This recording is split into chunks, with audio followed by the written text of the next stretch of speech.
Well, good evening, Vanguard family, and others who may be tuning in. I am Frederick Keenan, and this is Wednesday Night Bible Study, of course.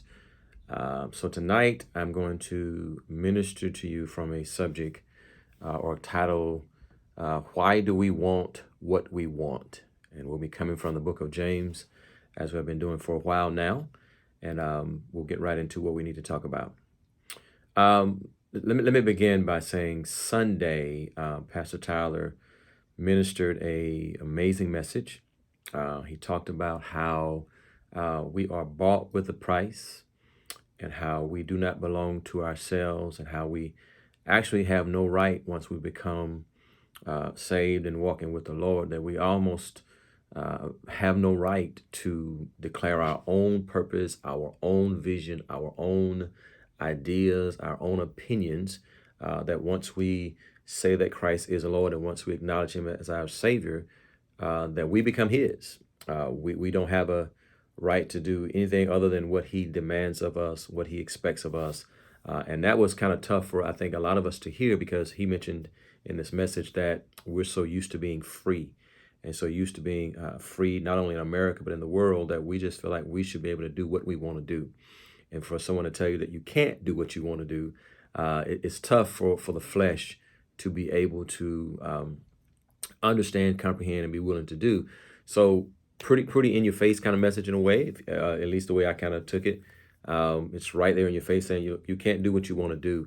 And so great message. But I will say this, the message I'm about to deliver to you tonight was done Saturday prior to Pastor Tyler ministering on Sunday. And so I say that to say the Lord is saying this again because it's all going to line up and ducktail, so to speak, right together.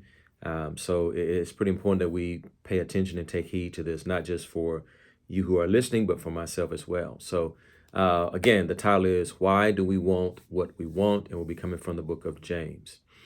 So a few weeks ago, and I'll begin this way. A few weeks ago, I was at Lowe's doing my second job, and I was working, and it was time for me to take a little quick break. And so I went to the back to take a break and took my phone, obviously, with me, and was sitting there scrolling through some things in social media, and came upon this story, and it's old news now, but came upon this story about a man who had gone into the Dollar General store and killed three people. And basically after that killed himself, and there was a story about it. Not a lot of press about it, not a lot of media attention about it, but it happened. I can't remember what city or state happened in, but it was fairly recently. And so after learning that story and looking at that story, and I know we've had these stories happen before. We've seen this as almost becoming kind of commonplace that we have these racially motivated hate crimes against people, and so it's kind of a common story. So after looking at this story, I began to ask myself this question, and I said it almost with a sense of pain and agony in my heart of what is wrong with us? What is wrong with us? And when I say us, I mean us as human beings. What is all the hate? What is all the anger? What is all the animosity that we feel towards other humans? How is it that a man can be so angry with another man or a race of men in that and decide to just go kill someone? What is it that makes us humans think that we can, just have the right to go and kill someone? What is causing all this hatred and killing and all those things? So those thoughts would just run through my mind when I was listening to the story, thinking, what is wrong with us? And I know it's sin, and I know that's the main thing, is that it's just the sin of man that's just starting to grow more and more in this world. And not only just that, there are other things that I can point to that I'm just wondering sometimes in my mind. I think, God, what is wrong with us? How do we get to this space of so much hatred, so much anger, so much bitterness, and so much almost like confusion? And so that upset me a little bit, a little bit upset me. So when I came back from break, I was just a little upset, kind of out of it, because I'm just this mind, my mind is just running, thinking about what is wrong with us. So I go and read James chapter 4, verse 1 and 2. And my brother did a fantastic job last week of talking about this particular scripture, but I'm going to go back to it just for the sake of context and to give you a feel of how I got this message.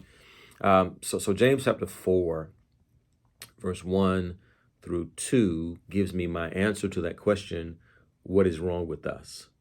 Why all the hate? Why all the anger? Why all the killing?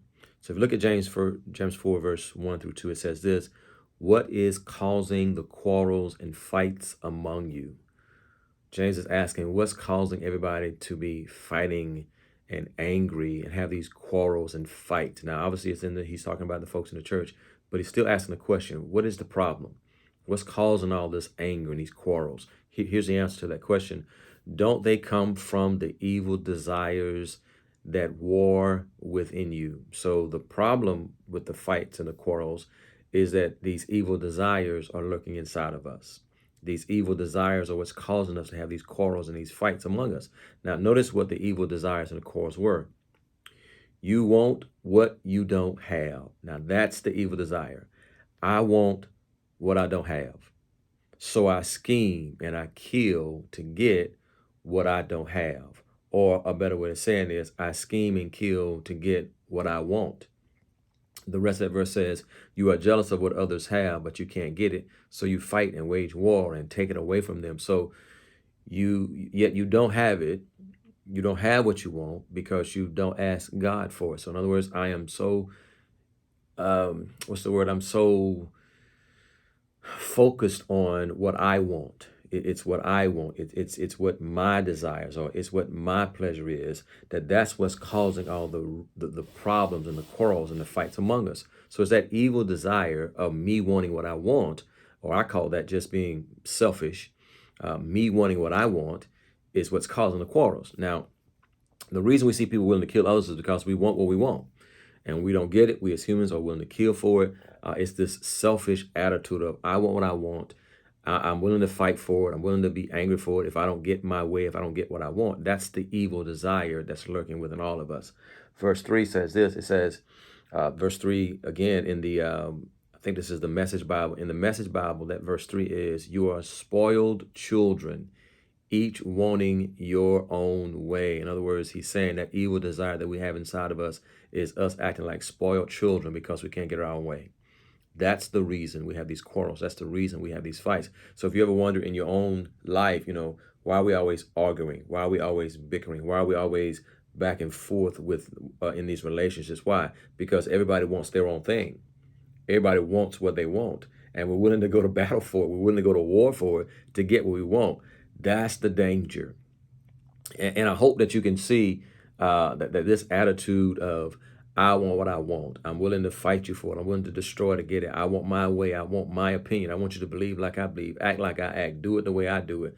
All of that mindset of selfishness, all that mindset of my is the danger that we live in.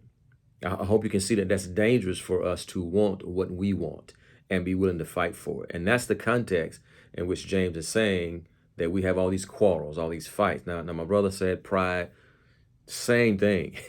It's pride. It's selfish. It's us wanting what we want so bad. And we have to check ourselves in that. So that context leads me to where we need to be tonight, which is in James chapter 4, verse 3. And that's what we're going to focus on tonight, James chapter 4, verse 3. But keep in mind the context of I want what I want. So James chapter 4, verse 3 says this, and when you ask, now if you have enough sense to ask God after you've said, I want all these things and I desire these things so deeply inside of me. If you go to God and ask, he said, if you ask or when you ask, you don't get it. And this is why you don't get it, because your motives are all wrong. You're asking it for the wrong reason. You're asking it because it says you only want what will give you pleasure. So you're asking God for it. You have enough sense to do that. But he's not giving it to you mainly because, or not mainly, but the only reason is because it's the wrong motive. You want it because you want it. I want it because it makes me feel good. I want it because it satisfies me. I want it because it puts me in a space where now I'm in control of the situation because I got what I want. And that kind of prayer, according to James 4 and 3, will never be answered from the Lord. He's never going to give us our selfish intentions of I want what I want. Now, I'm going to read this to you out of my notes. It says, you may not be getting an answer because your motive is wrong. The reason you want what you want could be wrong. It could be that the only reason you or I want what we want is to satisfy ourselves.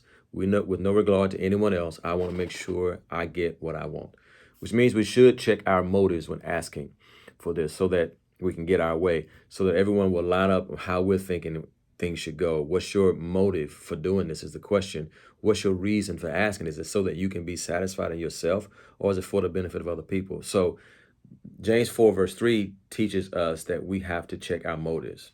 What is the reason that you're doing it? All the other things we said in the prior verses are I want, I want, I want. But why is it that you want it? Because that one little piece there of your motive being unaligned is probably why you're not getting your prayers answered. So based on that, let's look at the motives. Let's look at what the Lord feels about how we look at our motives and how he looks at our motives. Let's look at a couple of scriptures here. Okay, I hope you guys will stay with me. I hope I didn't lose anyone with what we're talking about here. So Proverbs chapter 16 verse 2 says this. Proverbs chapter 16 verse 2 says, people may be pure in their own eyes, but the Lord examines their motives. We may look at it as pure in my motives. I may look at it pure in the work that I do for the Lord, but God looks at our motives. I think that another word that could be used is God looks at your heart. So what is your motive for it? That's what the Lord is looking for. 1 Corinthians 3:13 says this, but on the judgment day, fire will reveal what kind of work each builder has done. That fire will show if a person's work has any value. There will come a day when all the works that we do for the Lord will be tested by fire. When all the things that we did, all the church service, all the singing, all the giving, all the sacrificing that we've done for the Lord in church will be tested by fire. And the only thing that will stand, the only thing that will last, the only thing that will be pleasing in his sight is those things that had the right motives. So again, it's really stressing to us in this verse tonight. We've got to check our motives. We've got to figure out this thing about me wanting this so badly and why I want it. Philippians 1 verse 17 says this. Philippians chapter 1 verse 17 says this. It says, those others do not have pure motives as they preach about Christ. They preach with selfish ambition, not sincerely, intending to make my chains more painful to me. So the context here is Paul mentions this, that some folks are preaching the gospel because they love him, but other folks are preaching the gospel for the wrong motive. Now here you have a situation where there are people who are literally doing the work of the ministry, who are preaching the gospel, but their motives are wrong. Now they're doing a good thing. They're preaching the gospel, but their intent is to hurt Paul, to make his pain, as he says here, to make his chains more painful. That's the wrong motive.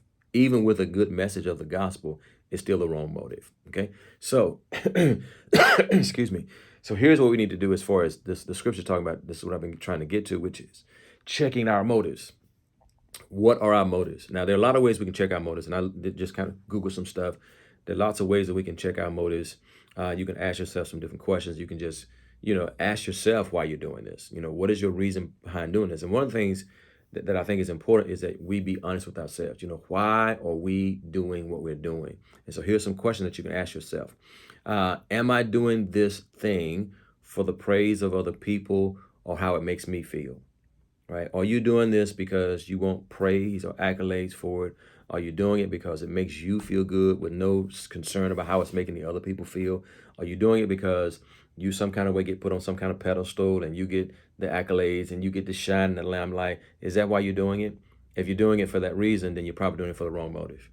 Here's another question you can ask yourself. If no one ever knows what I am doing, if no one ever knows about it, if no one knows about my giving, if no one knows about my serving, if no one knows about my sacrificing, would I still do it? Would I still get up every morning and do what I do if nobody knew about it? Right? That's a question you have to ask yourself to determine if your motives are pure.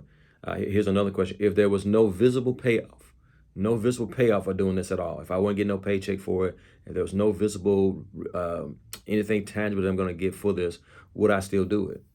Right? That's a question you got to ask yourself to determine if your motives are pure. If those whom I am serving never show me any gratitude or repay me in any kind of way, would I still do it?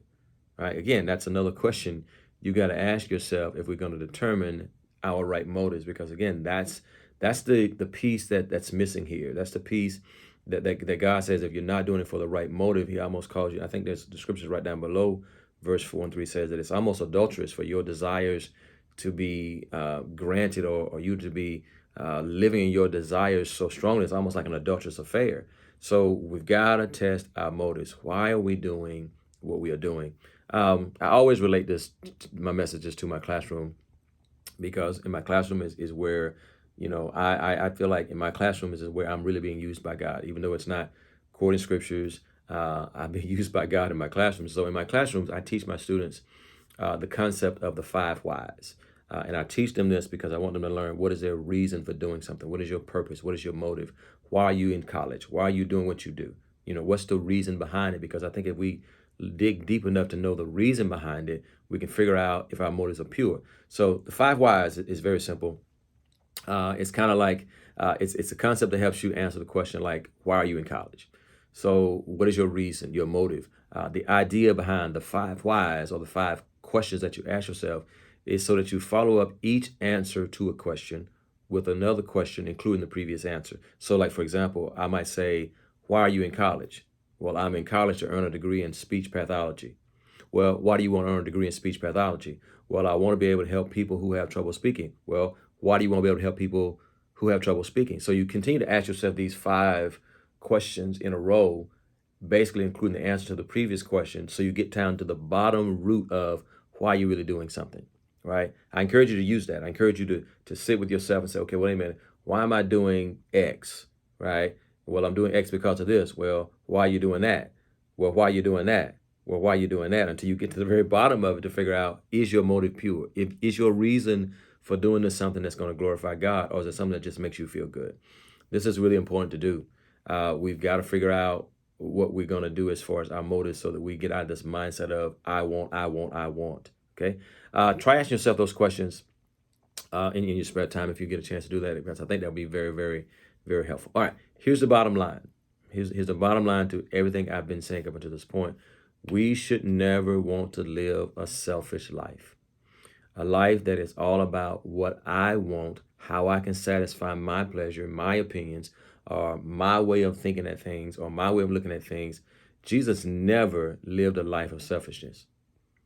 He never had it his way. He never looked out of himself and said, hey, I want this for me. That was never his mentality. He always looked out from himself to help us. And we should be willing to do the same for others. Look out beyond ourselves to be a blessing to others. We say it every Sunday, to be a blessing to others. It's just part of what we should be thinking about. It shouldn't be about what I want, okay? Let's look at some scriptures real quick about Jesus and how he did not live a selfish life. Very familiar scriptures. I'm just going to go over them so you can just get a feel for what I mean by not living this selfish kind of life. Philippians chapter 2, verse 3 through 8. Philippians chapter 2, verses 3 through verses 8 says this: don't be selfish. I love it. It starts that way. And I'm actually reading all these scriptures out of the NLT, just in case you want to notice that. Don't be selfish. Don't try to impress others. Be humble, thinking of others as better than yourselves. I should think of other people better than myself. I should think of other people's wants, other people's desires ahead of myself. I shouldn't focus so much on what I want. Don't look out only for your own interest, but take an interest in others too. You must have the same attitude that Christ had. Though he was God, he did not think of equality with God as something to cling to. Instead, he gave up his divine privileges. He gave up his privileges. He gave up his rights. He gave up what he wanted, and he took the humble position of a slave and was born as a human being. That's kind of looking at what we talked about Sunday morning. We are slaves. Slaves don't get to choose how they think. Slaves don't get to choose where they go. Slaves don't get to choose their own vision for their lives. And again, as I said, this is a hard message for many people to digest, because we live in a free country and we don't want to be told we can't. We don't want to be told, we should look out for someone else and not look out for ourselves. That just goes against everything we can think of, okay? But Jesus took on the form of a slave as a human being and came down here and got rid of all his privileges that he had so he could serve other people. It wasn't about him. He didn't say, I want this. He said, I want them to have this. Okay. When he appeared in human form, he humbled himself in obedience of God and died a criminal's death on the cross. Now let's look at Romans 15, verse 1 through 3. Romans 15, verses 1 through 3. It says this: we who are strong must be considerate of those who are sensitive about things like this. We must not please ourselves. Now, in this context, they're talking about just simply eating food and how some people eat certain foods, but by eating those certain foods that you feel you have a privilege to do so, you are now upsetting, offending, or causing your brothers and sisters to sway from the faith. It says, you're strong in this, but you got to be considerate about other people who might be sensitive about how they eat the right foods, sensitive about foods that in their minds should be not be eaten because it violates all the Jewish regulations, if you will, right? So you got to be sensitive even that you don't do things that could harm other people. We must not please ourselves. We should help others do what is right and build them up in the Lord. Even Christ didn't live to please himself. You and I have to be willing to put down our what we think, our opinion, our belief, our way of thinking about things for the benefit of other people. Okay? Now, let me say this last point. This is in conclusion. Why do you want, or why do we want what we want? That's the title of this message. Why do we want what we want? Is it so we'll feel good? Is it so we'll finally have it our way? Right? Is that why you want what you want, so that you finally get everybody to line up the way that you're lined up, to do it the way you want to do because your way is right? Is that why you want what you want? Are you selfish in your motives? Check your motives. Ask yourself: Is my motive pure? Here is it pure in the fact that I want to please God and honor God? If we want the war to stop, maybe it's just as simple as just stopping to want your way all the time. Maybe it's simple as saying, you know what, I don't want my own way. I want what God wants. Stopping the selfish war inside the wants is the way. Let me say that stopping the selfish war inside that wants is the way you want it. So you got to stop. I want it my way. I have a sign in my man cave, and so I'm going to wrap this up. I have a sign in my man cave, and after this message, I actually thought about taking that sign down, just doing away with it altogether, because the sign says "My way or the highway," and that basically means that either you're going to do it the way I want you to do it, or you got to get out. And there's no in between. I don't care about what you think about it. It's going to be my way or the highway. And we've heard that phrase before. And so now that phrase has a different mindset now, a different connotation of, should it be my way? Should it be my way or the highway? And that's just not how things should be. Last thing I'll say, and this is something we've heard before, Frank Sinatra has this great song out. Well, I shouldn't say great song. It's a song that he's out. It's a very old song. It says, I did it my way. And I looked at that song and did some reading behind the person who wrote the song. And I found out something interesting, is that Frank Sinatra actually hated that song. After he sang it, and it was such a popular song, he was interviewed and said that he really just hated that song. And the reason he hated it was because it took him to a space. The song was written about a person who is at the end of their lives, and they're looking back on their life, and they're saying, I did it my way. I did what I wanted to do. I conquered all this stuff. I did it my way, right? And he looked at the song and said that was not how he really felt, because throughout his career, he neglected his family. He neglected his wife, his children, and other people who were important in his life just to get a career. And he said in this interview that if he had a chance to go back, he would change things. He wouldn't do it that way because that wasn't the way to do it. So, and here we are as Americans, we've made this song, I did it my way, this great self-determination thing that you can do it your way. You can pull yourself up, and I did it my way. That's not even what the songwriter even came to love about the song. So I don't want to do it my way, right? I don't want, and I'm sure you don't either. I don't want the latter days of my life to be the monument that's erected about myself was, hey, he did it his way. He did what he wanted to do. He lived his life. He didn't know. I wanted to say I did it God's way. I wanted to say that I didn't get everything I wanted or everything I strived to do, but I did do everything that pleased the Lord. And I think that should be our heart. That's going to take us working with our flesh. That's going to take us putting down our flesh. That's going to take us saying, you know what? I need to just kind of step back for a second and say, hey, it's not about what I want. It's about what you want. Okay? I hope this was helpful. I hope it made sense. I feel like I got kind of a little discombobulated there a little bit, but I hope it still made some sense to you. I hope you got the point. This coupled with the message that Pastor Tyler delivered on Sunday, it's pretty important stuff that we learn how to just say, hey, I'm a slave. I'm a servant. I work for the Lord. I don't work for myself. It's not my vision. It's not my purpose. It's what the Lord wants for my life. Okay. All right. You guys be blessed. And always, if you need prayer or anything like that, you can reach out on our website, Vanguard Church, or you can go to the app.